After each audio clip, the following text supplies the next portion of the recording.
오늘 우리에게 주시는 우리가 함께 살펴볼 하나님의 말씀은 시편 119편 1절에서 16절까지의 말씀입니다.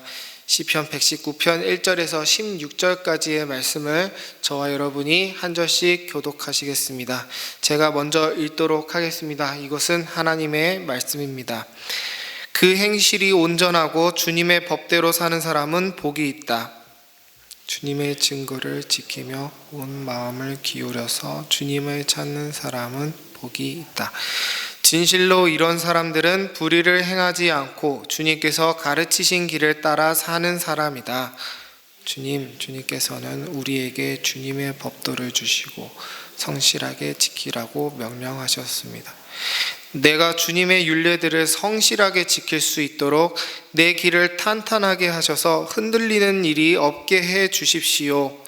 내가 주님의 모든 계명들을 낱낱이 마음에 새기면 내가 부끄러움을 당할 일이 없을 것입니다. 내가 주님의 의로운 판단을 배울 때에 정직한 마음으로 주님께 감사하겠습니다. 주님의 율례들을 지킬 것이니 나를 아주 버리지 말아 주십시오. 젊은이가 어떻게 해야 그 인생을 깨끗하게 살 수 있겠습니까? 주님의 말씀을 지키는 길, 그 길뿐입니다. 내가 온 마음을 다하여 주님을 찾습니다. 주님의 계명에서 벗어나지 않게 하여 주십시오. 내가 주님께 범죄하지 않으려고 주님의 말씀을 내 마음속에 깊이 간직합니다. 찬송받으실 주님, 주님의 율례를 나에게 가르쳐 주십시오. 주님의 입으로 말씀하신 그 모든 규례들을 내 입술이 큰 소리로 반복하겠습니다. 주님의 교훈을 따르는 이 기쁨은 큰 재산을 가지는 것보다 더 큽니다. 나는 주님의 법을 묵상하며 주님의 길을 따라가겠습니다. 주님의 율례를 기뻐하며 주님의 말씀을 잊지 않겠습니다.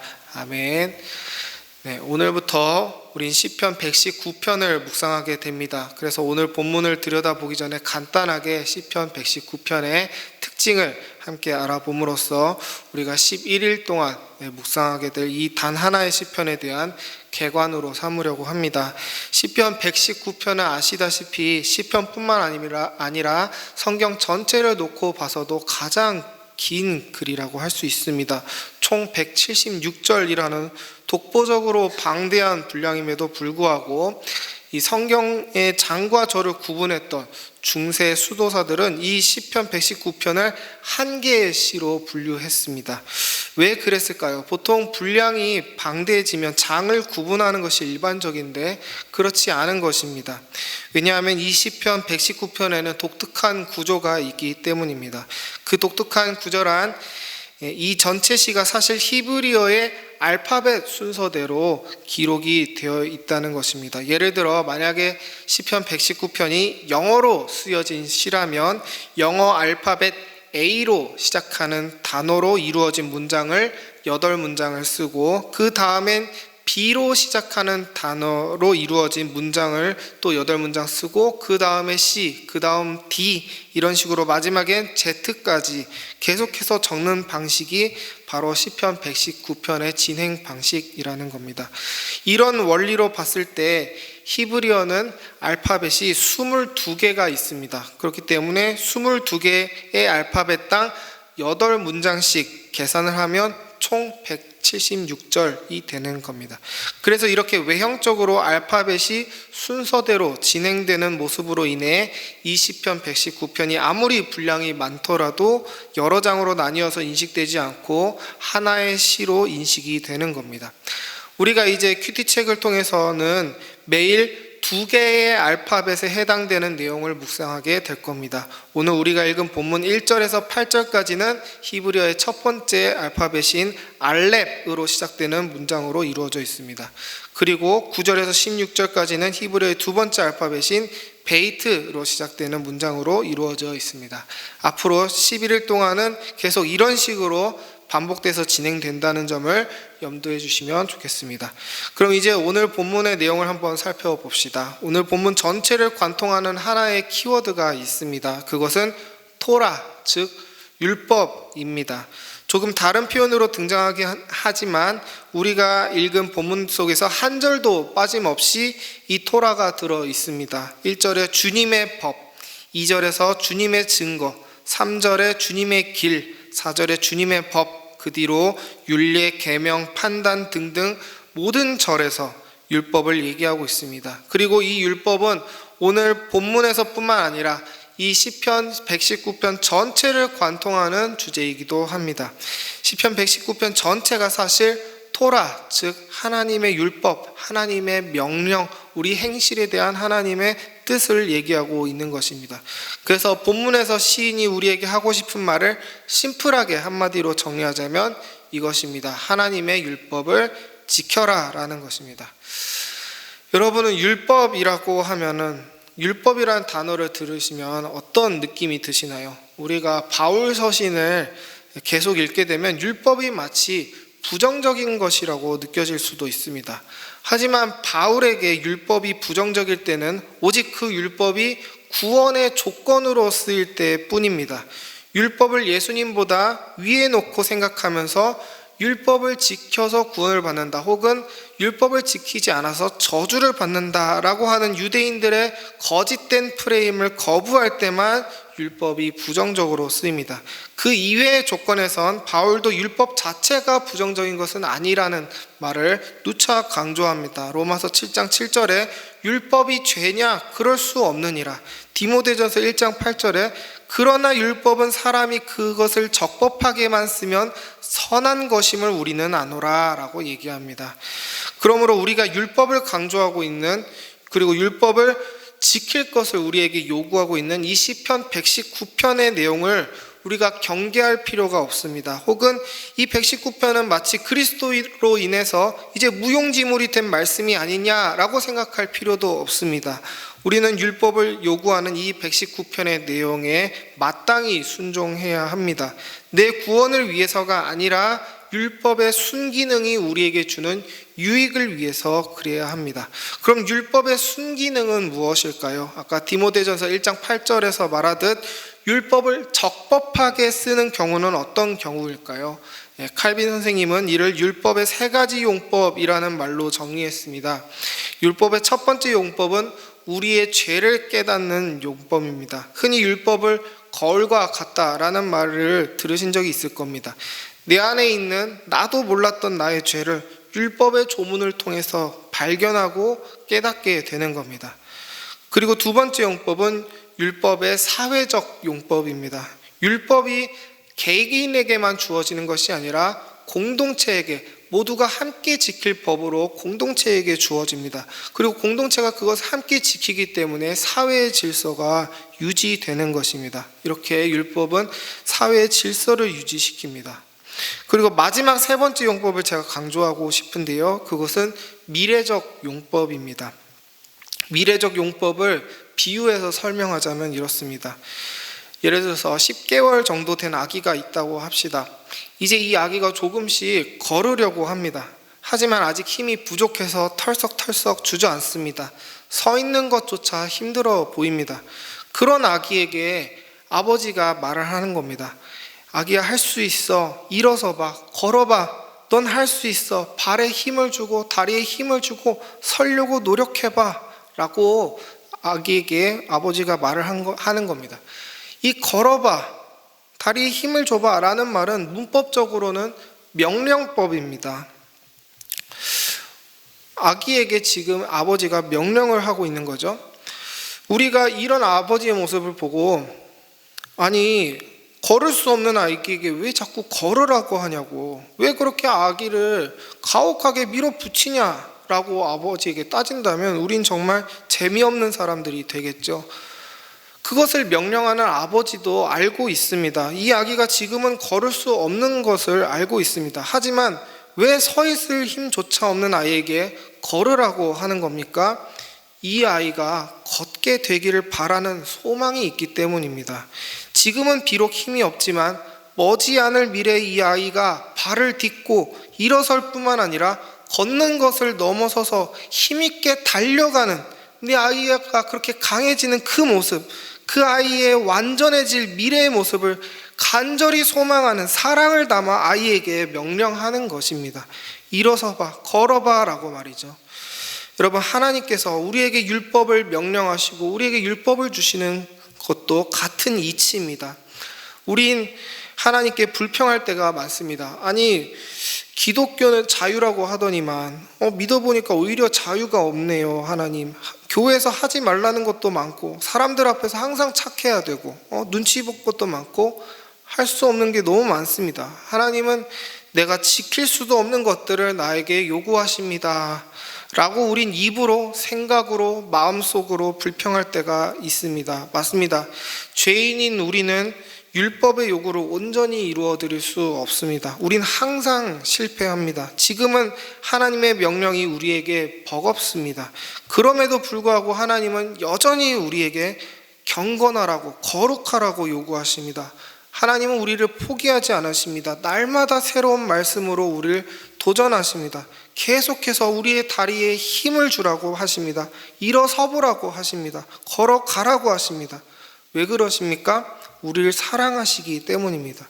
우리에게 기대하시기 때문입니다. 우리의 완전해질 모습을 소망하시기 때문입니다.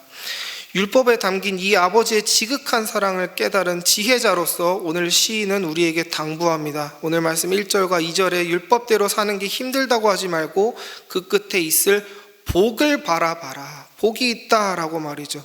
시인도 이 율법을 지키는 삶이 얼마나 힘든지 알고 있습니다. 8절을 보시면 이 시인은 하나님께 자기를 버리지 말아달라고 부탁합니다. 본인도 많이 실패했다는 것 아니겠습니까? 하지만 계속해서 다시 시작하고 노력했을 때 그는 이 율법대로 사는 삶 끝에 복이 있다는 것을 깨달았습니다. 이 복은 세속적인 복이 아니라는 것을 우린 14절을 통해 알 수 있죠. 지금 시인은 재물 같은 거 중요하지 않습니다. 율법 속에 담긴 신령한 가치를 깨닫게 되었기 때문입니다. 12절을 보시면 시인은 하나님이 얼마나 찬송받으실 분인지 알게 되었습니다. 율법대로 사니까 그 속에 담긴 하나님의 모습을 발견했고 그 발견한 하나님의 모습은 찬송받으실 분, 정말 감격하지 마지 않는 정말 놀라우신 분이라는 것을 이 시인은 발견했던 것입니다. 율법을 통해 하나님을 알게 된 것입니다. 정말 하나님은 찬송받아 마땅하신 감격스러운 분이시구나 라는 것을 율법을 행하고 율법을 알아가면서 발견했다라는 것입니다.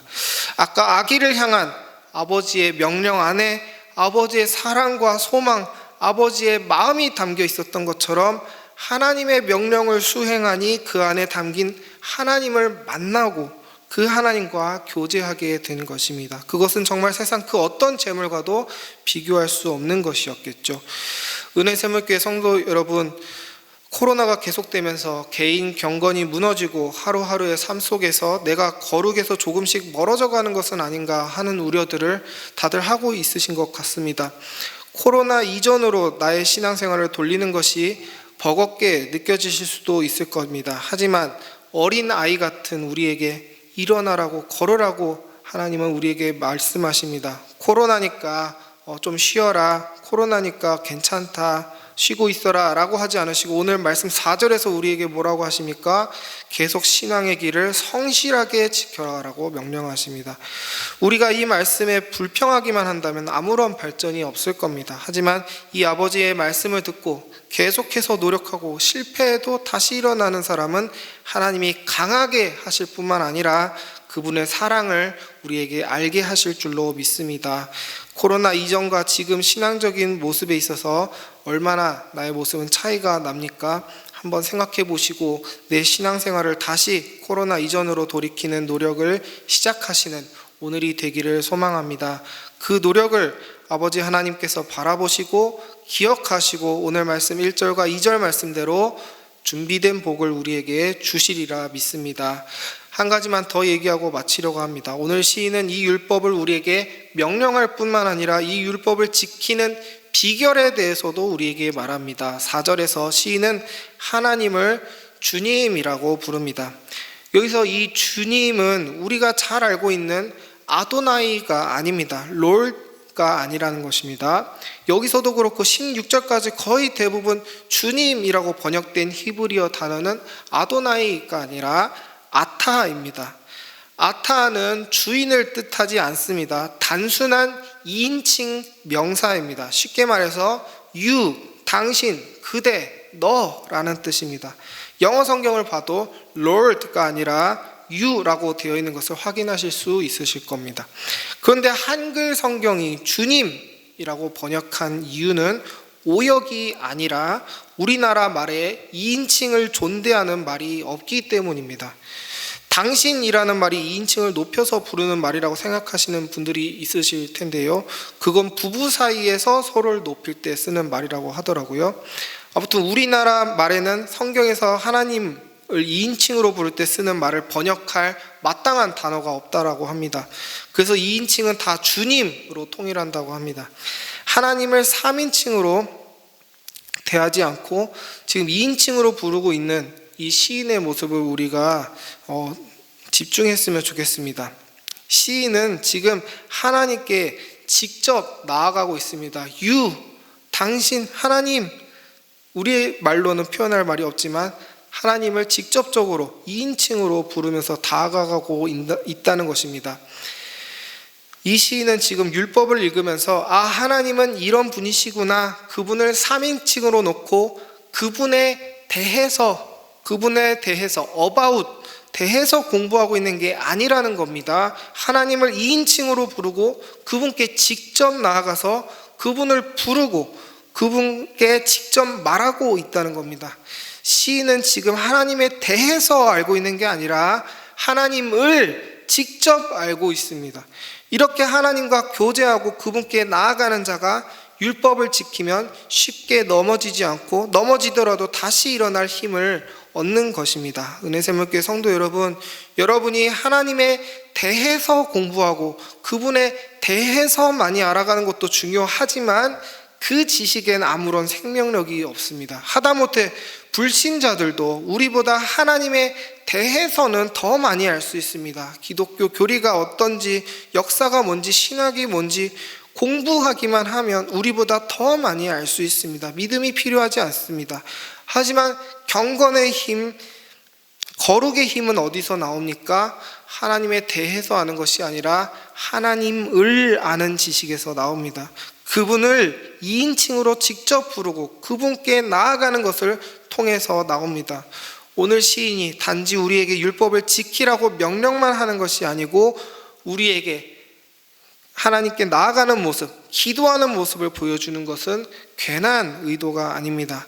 십계명을 외우고 율법 조항들을 공부하기만 하고 기도하지 않으면, 다시 말해 우리가 직접적으로 그 율법의 주인이신 하나님을 만나지 않는다면 우리의 지식은 모두 헛되다는 것을 시인은 보여주고 있는 것입니다.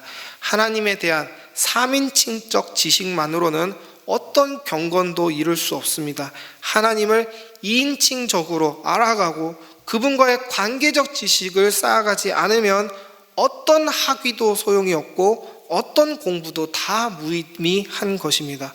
오늘 이 자리에 기도를 하러 나오신 우리 성도님 여러분, 기도의 자리에 잘 나오셨습니다. 그저 책으로 하나님을 배우는 것이 아니라 그분을 부르고 그분께 말하러 나오신 성도님들은 경건의 지혜를 알고 계신 분들입니다. 혹 이 자리에 나오지 않으셨더라도 각자의 처소에서 하나님을 부르고 그분과 관계를 쌓아나가는 모든 성도님들도 올바른 경건의 길을 걷고 계시는 것입니다. 가끔 기도라는 것이 나 혼자 얘기하는 것 같고 무슨 소용이 있는지 회의적으로 느껴지실 때도 있겠지만 기도의 호흡을 멈추지 않은 우리 성도님들 되시기를 소망합니다. 하나님을 진정으로 찾지 않고 율법에 대해서 연구만 했던 바리새인들은 율법 속에 있던 진정한 하나님의 모습을 보지 못했고 바로 그 점을 예수님은 비판하시고 바울이 비판했습니다. 우리가 아무리 성경 공부를 많이 하고 선행을 많이 해도 오늘 말씀의 시인처럼 기도하지 않으면, 하나님께 직접적으로 나아가지 않으면 아무것도 아닐 것입니다. 진정한 경건은 기도에서 나온다는 것을 잊지 마시고 오늘 하루 무너진 나의 기도 시간을 다시 세우시는 귀한 성도님들 되시기를 소망합니다. 말씀을 생각하며 기도하실 땐 하나님, 나의 무너진 경건 생활을 회복하게 하여 주시옵소서. 내 안에 변명들을 내려놓고 그저 주님 말씀에 순종하길 원합니다. 코로나 이전의 내 경건을 회복하게 해달라고 구체적인 우리 삶의 모습을 돌아보면서 기도했으면 좋겠습니다. 그리고 매주 월요일은 다음 세대를 위해 기도하는 날입니다. 특히 다음 주일에 우리 톡틴 아이들이 학습 세례 입교식을 가지는데요. 하나님, 우리 대상자 아이들이 이 세례와 입교의 시간을 그저 아무렇지 않게 여기지 않게 하시고 기도와 경건 생활을 통해 잘 준비해서 아이들이 그 세례와 입교의 순간을 특별한 시간, 기쁨이 넘치는 순간으로 받아들일 수 있는 귀한 시간이 되게 해달라고 아이들의 믿음을 잘 준비시켜 달라고 기도했으면 좋겠습니다. 그리고 계속해서 VIP와 함께하는 부흥사경회를 위해서도 기도해 주시기 바랍니다. 강사 목사님이 강건케 하시고 VIP 마음을 움직여 달라고 함께 기도해 주시기 바랍니다. 이 세 가지 위해서 기도해 주시고 각자 기도하신 후에 세상 속으로 나아가시기 바랍니다. 기도합시다.